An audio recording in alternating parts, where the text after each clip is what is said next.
Hi, my name is Emily and I'm speaking with you from Mission Garden. I want to tell you about one of our favorite fruits that we grow here at the garden, which is quince. Quince is something of an unusual fruit here in the US, but it's really gaining popularity because it's delicious.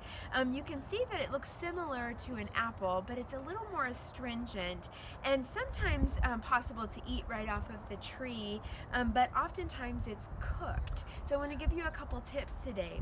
First though, a little bit about the origin. So quince likely came with the Spanish around 1700, and it really started to take root in the cultures that were established here, especially the Sonoran culture. So a lot of farms grow it in Sonora. The trees are really beautiful, look much like apples. I wanted to give you a couple of tips on how to cook quince. You can eat it right off of the tree.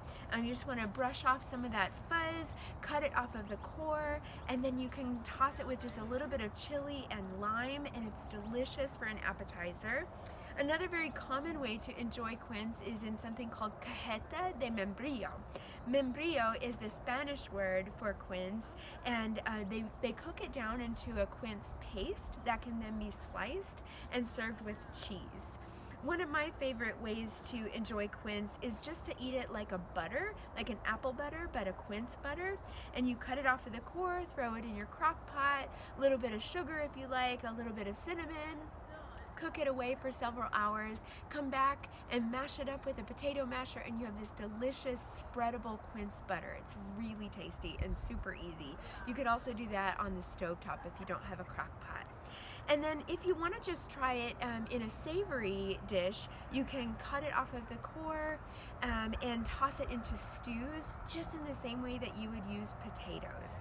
That's a very common way that they would enjoy it in dishes in the Middle East and in the Caucasus, where this fruit originated, and they would use it just in the same way that you would use a potato.